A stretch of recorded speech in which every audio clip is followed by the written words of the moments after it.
Po lepem in razmeroma toplem oktobru nas je tako razvajal tudi november. Oktobrsko vreme se je nadaljevalo vse tja do 20. novembra, potem pa je temperatura nekoliko padla in v više ležečih krajih je zapadlo nekaj snega. Spet se je pokazalo, da so podnebne spremembe tukaj, saj tako vreme pred 30 ali več leti ni bilo normalno in je novembra zima že kar konkretno pokazala zobe. Tokrat v naši oddaji poglejte, kako je slovenski tradicionalni zajtrk potekal v vrtcu Najdi Hojca v Litiji, v katerem je bilo zelo lepo opazovati najmlajše, kako so z užitkom pojedli domače pridelke. Litijska kmetijska zadruga je ena izmed večjih v Sloveniji, saj združuje kmetijske pridelovalce hrane iz občin Litija in Šmartno pri Litiji. Spomladi je dolgoletni direktor Boris Rapl odšel v pokoj, na njegovo mesto pa je prišel Klemen Kirn, ki si vsekakor zasluži predstavitev v naši oddaji. Smo pa že vstopili v adventni čas in zato je prav, da prispevek posvetimo najbolj značilnemu okrasnemu izdelku – adventnemu venčku.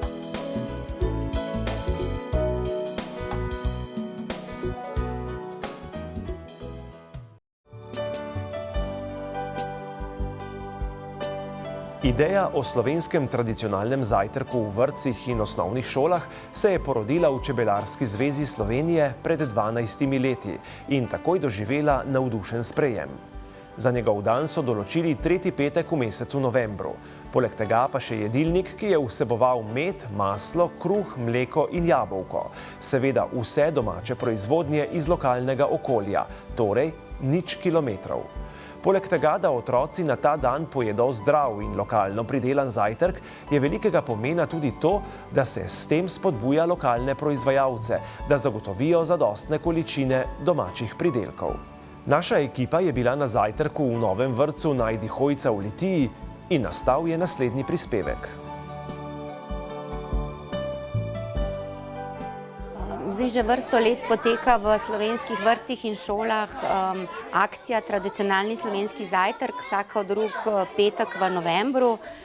Glede na to, da mi vsakodnevno pripravljamo zajtrk in je to vrstni zajtrk večkrat na jedilniku, za nas ni nekaj posebnega. Bolj je posebnega to, da lahko delimo to izkušnjo s celotno Slovenijo, se pravi vsi vrtci in vsi šole zajtrkujejo enako. Je pa res, da se ravno na ta dan pripravimo morda bolj tako, da pokličemo vse okoliške čebelarje, da nam donirajo med oziroma da nam pripravijo med. Slovensko maslo je na jedilniku in seveda domača jabolka in mleko okoliških kmetov. Več je tudi pogovora z otroki, pogovarjamo se o zdravem prehranjevanju, kaj pomeni mleko, kje dobimo med in podobno. Tako da ja, je malce drugačen dogodek, tudi pogrinjki na mizi so drugačni kot običajno, tako da vsekakor pozdravljamo v vrtcu to akcijo. Kolikor se le da, poskušamo imeti to kratko verigo, se pravi, da pride od bližine hrana k nam. Niti ne tako finančno kot količinsko. Mi smo velik vrtec, kuhamo tudi za otroke v sosednji občini, v sosednjem vrtcu in pomeni 700, 800, včasih tudi 900 obrokov. In dobiti od lokalnih pridelovalcev živilo, ki bi pokrilo tako veliko število, je mnogokrat težava. In tu največkrat tukaj največkrat naletimo na težavo. Otroci imajo zelo radi zajtrk, s tem nimamo nobenih težav, ker vedno pristopijo k mizi in tudi vso hrano raznoliko so pripravljeni tudi užiti. Imajo tudi zelo radi, imajo mlečne jedi. To je vedno po 2 krožnika, tako da res v tem uživajo. Drugače pa prav vse, no. Tudi danes ta dan, ki je malo drugačen in tudi poseben, vidimo, da zelo radi uživajo med, maslo, pijejo mleko, skratka vse, ni izbirčnosti. Otroci se pri mizi vedejo zelo spoštljivo in kulturno, tudi vedno si zaželimo dober tek, skratka ni nobenih težav, no, kar se tega tiče. So navajeni, lepo vzgojeni. Absolutno mislim, da je ta akcija pač doživela svoj namen, vendar mislim, da pomen akcije, predvsem pa cilj akcije, da se pride do čim več lokalno pridelane hrane, da se ta zdrava ponudi tako v vrtcih, šolah in pa v vseh drugih javnih inštitucijah. Tako da tukaj so, bi rekel, zelo vidni rezultati. Iz leta v leto je več, se pravi, hrane, ki jo naši zavodi dobijo v lokalnem okolju. Zagotovo je pa še marsikaj za postoriti, da bomo dosegli, bi rekel, tisti absolutni cilj, da bi prišlo skoraj do, bi rekel, popolne ponudbe na samem lokalnem področju. V našem okolju je zagotovo dovolj pridelovalcev za to, da bi ponudili dovolj zdrave pridelane hrane. Bo pa tukaj potrebno narediti še kar nekaj korakov v tej smeri, tako na področju najprej same pridelave, potem pa seveda tudi ta, se pravi, vmesni del, saj pri tistih proizvodih, ki jih ni mogoče neposredno, se pravi, plasirati v vrtce ali pa šole, kjer je treba še zadeve obdelati. Tukaj predvsem mislim, da nas čaka še kar nekaj dela na področju predvsem posameznih mlečnih izdelkov. Mogoče smo tukaj še največ potrebno postoriti in pa na področju zelenjadarstva, se pravi te višje oblike možnih produktov.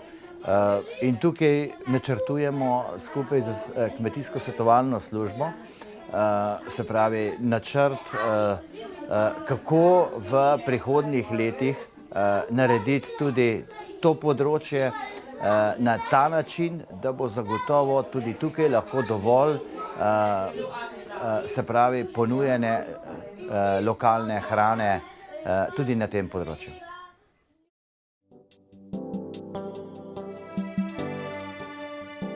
Kmetijsko-gozdarska zadruga Litija ima trenutno 338 članov.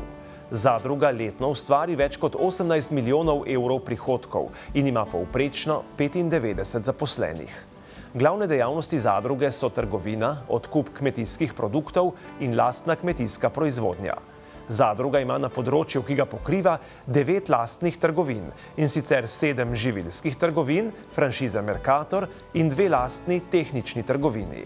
Zadruga s svojimi trgovinami predstavlja pomemben del ponudbe v Litiji in Šmartnem. Z razvejano mrežo svojih trgovin pa zagotavlja oskrbo prebivalstva tudi v manjših krajih na podeželju. Pomladi letos je dolgoletni direktor Boris Rapel odšel v pokoj in na njegovo mesto je prišel Klemen Kirn, ki se je v preteklosti že dodobra prekalil v zadružnih vodah.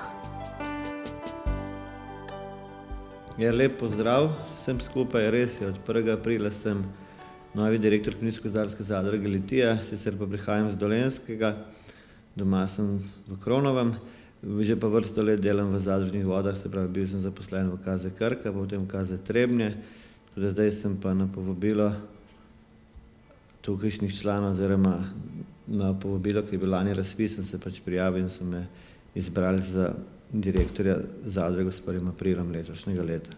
Na kratko, zadruga je bila zelo dobro vodena, gledali so na vsak strošek, bili so previdni pri investicijah, tako da zadruga je v odlični poslovni in finančni kondiciji. Mogoče smo v zadnjih letih malo zaspali z investicijami, ker pa želimo v recimo naslednjih 5 do 10 letih spremeniti, se pravi, da bi obnovili obstoječe trgovske lokacije, investirali nekaj denarja v naše kmetijsko posestvo Grmače, šli s časom naprej. Mogoče je primerno začeti se počasi pogovarjati o kakšnem povezovanju med zadrugami v tem področju Zasavja, ampak okej. Mislim, da je prav, da se ne prehiteva korakov. Mislim, svetovali drugače. Na tem našem področju smo predvsem mlekari in pa živinorejci. Žal pa je večina kmetij, jaz bom rekel, pač je ravnina prislonjena na hrib. Se pravi, hribovske kmetije z težkimi pogoji za obdelovanje, se pravi, strma pobočja, malo njivskih površin, pa kar nekaj problemov z divjimi živalmi in pa po drugi strani tudi v letošnjem letu je bila na tem našem področju kar, bom rekel, ekstremna suša. No. Tako da pogoji za kmetovanje niso najbolj idealni. Moram pa reči, da imamo dobre, kot sem rekel, dobre mlekarje in dobre govedorejce. Zaradi naravnih danosti nimamo, ne vem, poljedelcev, nimamo zelenjadarjev, ampak tako je, no. O samooskrbi po nekem trajnostnem kmetovanju so nas vseh polna usta ali pa polne misli, besede, na dejanje je pa bolj tako. Jaz mislim, da v bistvu v novi skupni kmetijski politiki, ki se začne na obdobje 2023-2027, je na tem če govorim samo za našo zadrugo, bistveno, da se v bistvu ohrani motiv ali pa da se daje nekaj spodbude našim kmetovalcem, da bodo sploh ostali na teh svojih hribovskih kmetijah. Ne. Oni ne morejo tekmovati že z ostalimi slovenskimi kmeti, kaj pa šele z evropsko konkurenco. Se pravi, govoriti tle o ekonomski učinkovitosti predelovanja hrane na našem področju je težko, pač ljudje, bom rekel, vložijo ogromno svojega prostega časa, družinskega življenja, vsega, zato da ohranijo to naše podeželje obdelano. Bil sem presenečen, kakšne vse hribovite lege se na našem področju obdelajo, tako da tle kapo dol našim kmetom, kapo dol njihovim, mislim rekel, trmi, samozavesti ali pa vztrajnosti, da se s tem še ukvarjajo. Naloga zadruge je, da je v bistvu vse, kar bojo oni pridelali, da uspemo po čim boljših cenah prodati. Bo pa ta samooskrba na našem področju šla verjetno samo v smeri proizvodnje mleka pa mesa, ne? Da bojo se pa neki strahoviti preskoki v razvoju dopolnilnih dejavnosti, dodatnih dejavnosti na kmetijih, pa jaz ne vidim, pa tudi, bom rekel, ta nova, bom rekel, skupna evropska politika za kmetijstvo ima do tega našega področja bolj mačehovski odnos. No. Kar se tiče stanja gozdov, je tako, da se zadruga z odkupom lesa več ne ukvarja. Trenutno so pa cene lesa, bom rekel, ugodne, visoke, tako da za naše kmete trenutno je predvsem vprašanje, da spravim čim več posekati po dobrih cenah prodati, ker tako do visokih cen, ko so v zadnjih časih že ni bilo. Nekaj tudi na račun tega visokih cen ostalih energentov, se pravi, če so dragi peleti, če so dragi naftni derivati, se tudi navadno bukovo drvo podražijo. No. Ja, naša zadruga ima 7 živilskih prodajaln in 2 kmetijske ali pa rečemo tehnične. Zelo smo skoncentrirali na teste naši 2 občini, bom rekel, občina Litija in občina Šmartno pri Litiji. Večino naših trgovin bomo prenovili. Ravno ta teden smo odprli prenovljen trgovski center TC Litija na Zasavski cesti, tako da prenavljamo zunanjost ostalih trgovin, se pravi Kresnice, Senožeti, Vače, Šmartno pri Litiji in Kostrevnica. Zdaj manjše vaške trgovine sigurno niso profitabilne ali pa donosne za samo zadrugo, vendar je naše poslanstvo, da pač ostanemo in smo lokalni trgovec, tako da mi teh naših trgovin ne bomo zapirali, bomo ohranili takšno mrežo, takšno kot je.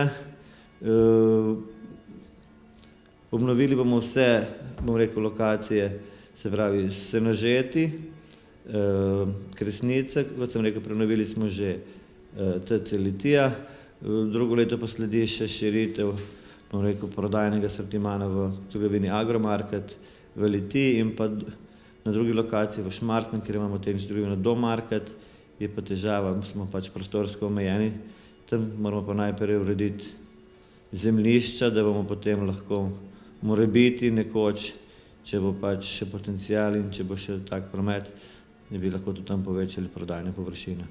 Sodelovanje z občino mislim, da je zgledno, oziroma da se izboljšuje, glede na to, da sem pač tujec tukaj, pa da prihajam iz drugega okolja, težava z komunikacijo ali pa sodelovanjem z občino in z ostalimi upravnimi organi nimam. Mislim, da smo se začeli kvalitetno in dobro pogovarjati. Rešili smo že en dolgoletni problem, ki smo ga imeli z zadružnim domom v Jevnici, zdaj smo uredili lastniške razmerje, tako da v korist tako nas, kjer imamo trgovino, kot tudi občine, kjer je zadružni dom in stanovalcev nadstropje in mislimo s tem nekim razumskim dogovorom, sodelovanjem z občinami nadaljevati, enako velja tudi za občino Šmartno pri Litiji. Ja, mi smo pripravili predlog investicij za naslednja 3 leta. Moram z veseljem povedati, da je tudi naš upravni odbor oziroma naši upravljalci so ga potrdili. Tako da v naslednjem letu obnavljamo trgovine v Senožetih, trgovino v Kresnicah, obnovili bomo bife pred trgovskim centrom in dogradili nadstrežek in vhod pred prodajalno Agromarket in dodali dodatne skladiščne površine. Nekaj načrtujem tudi za naše posestvo na Grmačah. Tam v bistvu imamo 400 glav živine, 200 krav moznic, 15.000 poranov. To je pač, jaz mislim, da je to za zadrugo zelo pomembna dejavnost, da imamo lastno proizvodnjo, tako da mislim, da imamo tam super ekipo, ampak potrebno bojo določene investicije v hleve in pa v optimizacijo stroškov energije ali pa energentov pri vzreji poranov. To so neke naše ključne stvari, s katerimi se bomo ukvarjali v naslednjih 2-3 letih.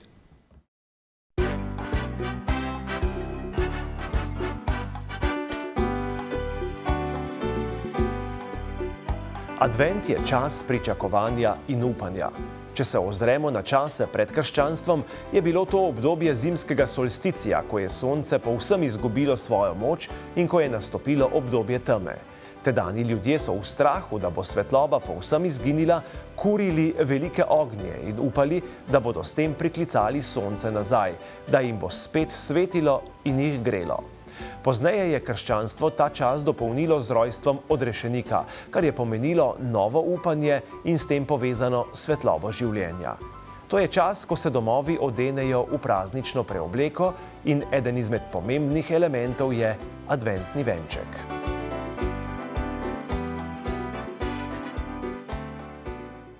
Ja, začelo se je po pripovedovanju in po zapisih v germanskem svetu, kjer je imel pater v samostanu v varstvu veliko število otrok. Zato jim je za ta adventni čas želel narediti veselje. Naredil je leseno kolo, na to kolo postavil 19 majhnih svečic in 4 velike, ki so ponazarjale adventni čas, 4 adventne nedelje. Otroci so bili zelo veseli tega, da so lahko vsak dan eno svečko prižgali. To se pravi, cel mesec so otroci svečke prižigali, te adventne sveče, 4 so pa gorele ob adventnih nedeljah. No, skozi čas je ta navada šla tudi med ljudi, v druge kraje in so začeli to kolo, ki je bilo sprva leseno, okraševati in ga izdelovati tudi iz drugih materialov, iz šibja, iz slame in jih povezovali z zimzelenjem, smreko, jelko, bodiko, kar je ponazarjalo večno življenje, večno zelenje. Tako adventni venček je v krogu, ki ponazarja življenje, krog življenja, 4-letne čase, premagovanje luči nad temo, potem ponazarja tudi 4 strani neba, vzhod, zahod, sever, jug. In tako je okraševanje adventnih venčkov napredovalo do današnjih dni, kamor se je vmešala tudi moda. Zdaj so vse vrste adventni venčki, niso samo okrogli, so tudi ovalni, podolgovati in različnih oblik, skratka. Ja, to je že iz predpoganskih časov, ko so praznovali premagovanje luči nad temo. Zato so tudi sveče prižigali. In sveče na venčkih so ponazarjali, oziroma še naj bi ponazarjali upanje, mir, veselje in ljubezen. Adventne svečke naj bi bile 3 vijoličaste in 1 roza. Prva vijolična je upanje, druga vijolična je mir, tretja roza je veselje, se veselimo rojstva novega, in 4. je ljubezen, ko pride novo rojstvo na svet. Seveda je povezava. Advent je itak čas pričakovanja, ljubezni, čas prihoda Kristusa, tako da se v adventnem času pospravlja po hiši, peče, na svet večer se postavijo jaslice, se gre k polnočnici, vsako nedeljo prej od prve adventne nedelje, to se pravi prva adventna nedelja je 4 nedelje pred Božičem. In vsako adventno nedeljo se prižge ena sveča. Prvo nedeljo 1 gori, druga 2 gorita, tretjo 3 in 4. vse 4 sveče v pričakovanju rojenja Jezusa Kristusa. Ja, venčka sta res prišla iz notranjosti tudi na vhodna vrata, tako da ljudje zelo radi krasijo in pokažejo tudi drugim, ker v hišo jim vsi ne pridejo, da bi videli njihov adventni venček na mizi, zato so jih začeli postavljati tudi zunaj na vrata. Adventni venček ima ponavadi res prednostno mesto, bi rekla, na mizi, ker je to nekaj svetega, nekaj pričakovanega, tako da je res v središču pozornosti. Za izdelovanje adventnih venčkov potrebujemo različne materiale. Ideje, kakšni naj bojo adventni venčki, se nabirajo, zbirajo celo leto. Sploh takrat, ko vidiš, kakšno sadje, plodovi dozorijo, kaj od tega lahko uporabiš. Recimo razne peške, koščice, breskov, marelic, orehov, potem koščice češenj, potem bučna semena, sončnična semena. Pač kar tvoje oko vidi, da bi bilo lepo na takem venčku. Ves ta material je treba posušiti, očistiti, še prej očistiti, posušiti in shraniti na nekem suhem mestu, da potem, ko v času pred Božičem začneš z izdelavo, to uporabiš. Danes, tako kot je Branka rekla, lahko delamo okrogle dekoracije, podolgovate ali takšne, ki so na vratih, druge na mizi. Ni nujno, da so točno na tisti mizici, ki se najbolj vidi, lahko je tudi dekoracija v jedilnici, v kuhinji in tako naprej ali v predsobi. Iz slame se lahko naredi obroč. Včasih so to delali na kmetih, ker so tudi veliko sejali pšenico in so jo zato tudi shranjevali in potem naredili tak obroč. Slamo so stisnili z roko in jo potem povili z nitko, z neko nitko. Lahko so bili večji, manjši obroči. Danes se dobijo iz stiropora. Potem je lahko tudi odrezano deblo, tudi iz tega, pa mogoče še kaj. Ogromno. Ali pa brez. Lahko je samo neka podlaga in na to podlago daš naravne materiale.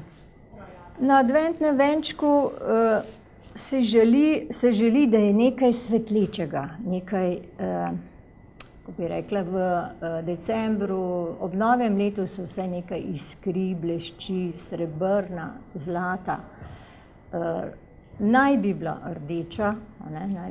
rdeča barva za te svečke, lahko je tudi vijolična, na sredi je pa ponavadi bela, večja, tista je pa potem ob novem letu. Kar najdeš v naravi, vse lahko uporabiš za adventni venček. Zelo lepi so tudi taki venčki, osnova za venček narejena iz vejic, recimo leskove veje ali takih vejic, ki se dajo lepo upogniti, jih zvežeš in na te vejice potem prilepiš razne naravne materiale, ne sme pa manjkati tudi kakšen balonček, nekaj iskrivega, tako kot sem rekla. Po mojih izkušnjah, tako kot jaz delam, Jaz imam ta adventni venček v času adventa in v času božiča, božičnih praznikov. Potem pa ta adventni venček zamenjam z novoletnim, kjer uporabim veliko zelenja. Ker zelenje tudi, bi rekla, je simbol novega začetka, rasti narave. Nekateri pa to shranijo do svečnice. Tudi to je primer, ne. Adventni venček lahko imaš več let. Če je material, ki je na njem posušen, potem ta adventni venček lepo shranjen nekje na suhem prostoru, lahko uporabiš več let. Lahko zamenjaš kakšen material z drugim, dodaš kakšno bleščico in venček je res uporaben več let.